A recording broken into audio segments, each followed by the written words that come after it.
President is willing to go to great lengths to stop all funding from Pakistan as they continue to harbor and support terrorism. So we are seeing a restriction of aid across the board, likely cutting of $255 million in military assistance that was being held in a kind of an escrow account to see if Pakistan would come forward on attacking groups like the Haqqani network. Our goal is that we know that they can do more to stop terrorism, and we want them to do that. Yeah, this looks like a much more coercive approach than anything we've seen before. I would suggest that both Presidents Bush and Obama before also had the hope that by providing incentives, the United States could gradually win Pakistan over. In terms of specific actions, I think you'll see some more details come out on that in the next 24 to 48 hours. So first, the downsizing of existing aid, and then one could imagine a series of ratcheting up of coercive moves by the United States against Pakistan, targeted sanctions, or reduced support for international loans from the IMF, or even more kinetic operations across the border from Afghanistan into Pakistan. Pakistan has played a double game for years. They work with us at times, and they also harbor the terrorists that attack our troops in Afghanistan. Pakistan has some leverage, and they have nuclear weapons. This is not a small country either. There's about 200 million people in an important part of the world, and they have other friends, including the Chinese, who have been promising and delivering not just millions of dollars or tens of millions, but billions of dollars in both assistance and investment. The big issue is it's one thing to put pressure on Pakistan, but Pakistan has very important interests in Afghanistan, in the region. So it has to be a combination of increased pressure on the one hand and offering some sense to Pakistan that a change in its strategy could actually work in its favor. They're still worried that we're going to leave Afghanistan, leave the problems in place, and leave them without friends. So as of right now, I see little chance that this kind of incremental ratcheting up of pressure would actually pay off. The US Vice President, during a visit to Afghanistan, took a swipe at neighbouring Pakistan, echoing Donald Trump's words that the country provides a safe haven for terrorists. The head of the Pakistani Senate fired back by saying that his country wouldn't be lectured by anyone. You know, for too long, Pakistan has provided safe haven to the Taliban and many terrorist organizations. But those days are over. President Trump has put Pakistan on notice. Pakistan is a sovereign state and is not in the habit of taking notices from anyone, least alone the United States. Well, the allegation was never going to go down too well, I guess. Let's go live to Talat Masood, a retired Lieutenant General of the Pakistani Army. Thanks for your time today, sir. Is the US right then? Is Pakistan harbouring terrorists in your view? Well, I think, United States has got into the habit of making false accusations against Pakistan because they want to lump their failures on Pakistan. This is really the reality. And unfortunately, both the President and Vice President have been making these statements for the last several years, whereas,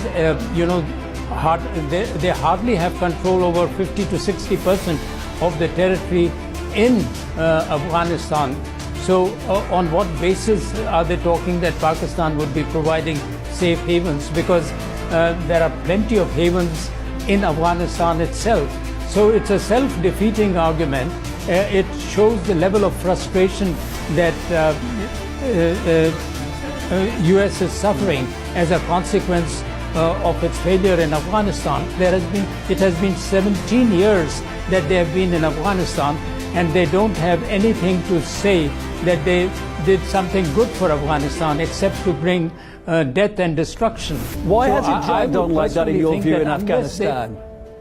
And Pakistan and all, China and Russia have all been advising the US that they should engage politically, whereas they just refuse that because Trump thinks that he has some special military,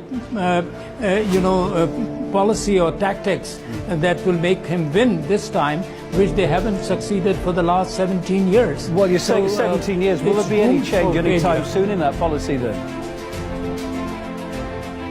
Well, I don't see any change for now. That is different that after meeting defeat even in 2018, they might then think in terms of engaging with the Taliban. But the sooner they engage with the Taliban and try to come to some sort of a political solution, I think that will be better. Inshallah ta'ala al-Aziz, you will see it with your own eyes. اور باقی دشمنوں کی کیا ہے؟ کوئی بھی دشمن آپ سے نہیں لڑ سکتا. وہ اب کوئی بھی ملک آپ کی طرف اب کو انہیں آزما لیا. ابھی تو کل کی رپورٹ ہے اس کی امریکہ کے تھنکنگ ٹینک کی کہ ہم سب نے مل کے بڑی کوشش کی ہے پاکستان کو توڑنے کی. انہوں نے لکھا کہ ہم سب نے مل کر پاکستان توڑنے کی بڑی کوشش کی ہے مگر پاکستان کے لوگ اور فوج کو ہم علیحدہ نہیں کر سکتے.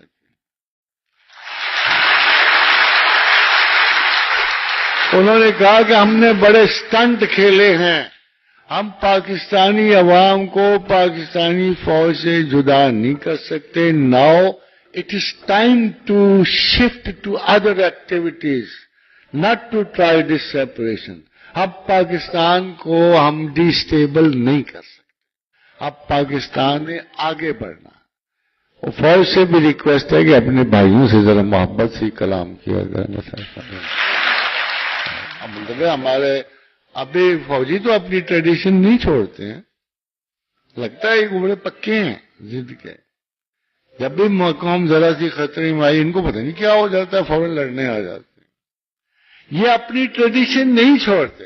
سچ پوچھو تو ان کو اسی شخص نے گائیڈنگ رولز دیے جو پاکستان کے خالق. یہ کم از کم اتنی پائیداری کے ساتھ ان چند اصولوں کو اپنائے ہوئے تھے جو ہم چھوڑ چکے. ہمیں ان کا ساتھ دینے کے لیے we have to come back. یہ معمولی سی قوم نہیں ہے. میں آخر میں صرف آپ کو یہ کہنا چاہتا ہوں کہ اللہ اور رسول نے اس قوم کے بارے میں بہت کچھ کہا ہے. ہماری قوم مشرق سے نمودار ہونے والے جھنڈوں کے بارے میں بہت کچھ احادیث موجود ہیں. حضرت نائم بن حماد نے حمادی میں اس قوم کے بارے میں کہا ہے, پاکستان کے بارے میں کہا ہے کہ اہل ہند کے مسلمان پہلے اہل کفر ہند کو شکست دیں گے اور ان کے عمراء اور رؤسا کو گرفتار کریں گے, پھر شام میں مریم کے بیٹے کا ساتھ دیں گے. یہ ہے الحمدللہ یہ ہے پاکستان کا کردار. اگر بہت تھوڑی سی آپ کو اچھی لگتی ہے تو اس کی بھی وجہ یہ ہے ہمارے وہ دن گئے ہمارے فوجی اور ہم سب ان سے محبت کا باعث بھی یہی ہے کہ وی نو ایچ ادر, ہم ان کی انٹیگریٹی کے قائل ہیں. وہ ہماری حفاظت پہ کمر بستہ ان کا عہد ہے. مگر بہت سارے لوگ ایسے ہیں جو ہمیں جستا تقسیم کر کے برباد کر کے لڑا کے ہمیں اپنے ابتدائی عہد سے بیزار کر رہے ہیں جو ہم نے قائد اعظم کی مائیت میں کیا تھا. یہ اجماع امت ہے. پاکستان پولیٹیکل ڈیسیشن نہیں ہے, پاکستان اجماع امت ہے. یہ مولویوں کا ڈیسیشن نہیں ہے, یہ اجماع کا فیصلہ ہے. اور یہ اجماع کا فیصلہ قیامت تک تو ہم محاورتاً کہتے ہیں, مگر میں آپ کو یہ بتا دوں کہ یہ نمود عیسیٰ تک قائم رہے گا. یہ جو حضرت نائم بن حماد کی حدیث ہے یہ بتاتی ہے کہ ہمارا, ویسے تو آپ کیا سمجھتے ہیں, میرا خیال یہ ہے کہ انڈیا اب ہمارا حریف نہیں رہا ہے. کر لے شرارتیں دو چار ادھر ادھر, دو چار چھیڑا چھاڑی تھا, چھیڑ خوباں سے چلی جائے اسد, گر نہیں وصل تو حسرت ہی صحیح. اب وہ مہاویر چکر سے تو نکل گئے, تھوڑی بہت حسرت ان کی رہتی ہے. میں دو چار نکات میں آپ کو بالکل واضح کرتا ہوں. اب بھلا کون سی لڑائی ہو؟ اگر آپ میزائلز کی جنگ لڑ رہے ہو, ایٹمی جنگ لڑ رہے ہو, تو آپ کا خیال یہ ہے کہ ہم بیٹھے رہیں گے, اپنے تحفظات اپنی جان کو خطرے میں ڈالتے رہیں گے اور ان کی زیادہ تعداد سے ڈرتے رہیں گے؟ اور حضور صلی اللہ علیہ وسلم کی ایک بہت بڑی جو ہے حدیث ہے کہ 12,000 بہت ہے کسی بھی دشمن کو شکست دینے کے لیے. 12,000